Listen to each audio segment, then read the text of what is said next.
Thank you. Mr. Cook, in 2008, Barack Obama ran against John McCain. Who won that election?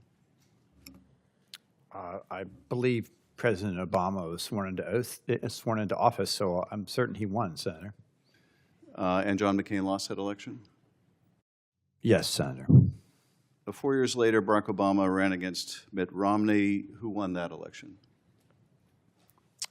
President Obama was sworn into office, so I'm certain he was elected as a matter of law, Senator. And did Romney lose the election? That's the natural, logical converse of that, yes. In 2016, Donald Trump ran against Hillary Clinton. Who won that election? He was sworn into office, so as a matter of law, he was elected to that office, Senator.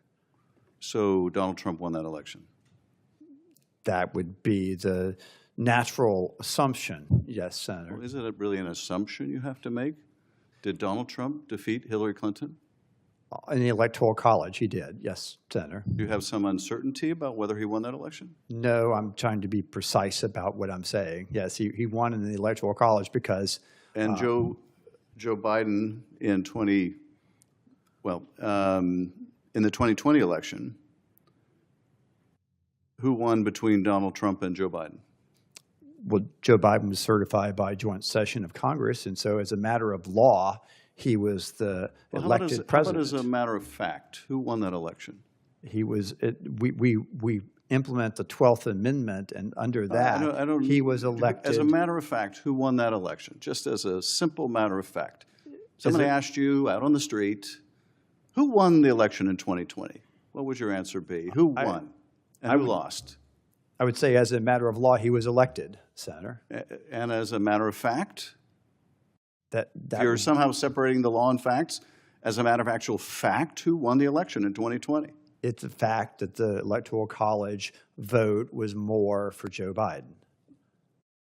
You seem to have real difficulty with that question. In 2024, Donald Trump ran against Kamala Harris. Who won that election? President Trump had more Electoral College votes, and so the joint session of Congress certified him as the winner. So Donald Trump won that election? As a matter of law, he was elected, Senator. And Kamala Harris lost that election? That was the converse, yes, Senator. And Mr. Kandeb, in 2016, when Donald Trump ran against Hillary Clinton, who won that election? Donald Trump was certified as winner by the United States Congress. Did he in fact win? He was certified as winner. Did he in fact win? He was certified as winner. Do you have some doubt about whether he won?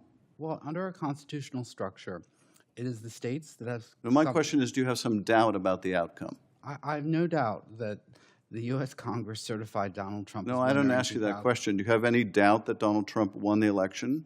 I have no doubt that under our constitutional structure... well, that's really not my question. In 2020, who won the election? The United States Congress certified... Why is it difficult for you to answer a simple factual question about who won presidential elections? When did it become so difficult to answer such a simple question? And how can we expect you to rely on the facts when you're evaluating a case? Mr. Cook, when you're evaluating a merger, Mr. Kandeb, how can we expect you to rely on the facts when you have such difficulty stating the obvious?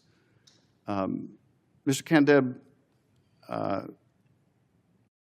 when you met with my staff yesterday, you said you stood by your previous comments, including op-eds you wrote for white nationalist websites like Vidare. In one of those, in an article titled "Immigration and Three Twitchy Jewish Nerves," you stated, quote, "Muslim immigrants and their children seem prone not only to terrorism but to cultural separatism." Do you stand by that statement? Senator, I wrote that article in defense of Donald Trump's travel ban, which I thought was essential. That's not my question. My question is, you told my staff you stood by your previous statements. Do you stand by that one? I stand by those articles. They were defenses against terrorism. So you stand by that statement. So what do you mean that Muslim immigrants and their children are prone to terrorism? I wrote those articles. I'm not to- asking in you, defense you've already of- said you stand by that statement, so what do you mean by that? I'm trying to explain.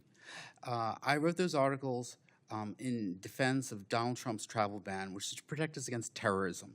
And I thought that terrorism continues to be a tremendous threat to all Americans. And our you, children. and you think that Muslim immigrants and their children are somehow prone to terrorism?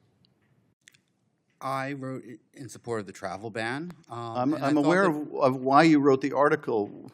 My question is, and I would like an answer, do you stand by your statement that Muslim immigrants and their children seem prone to terrorism? I stand by the article I wrote. The travel ban was being. Well, then that's all I need to know. I yield back.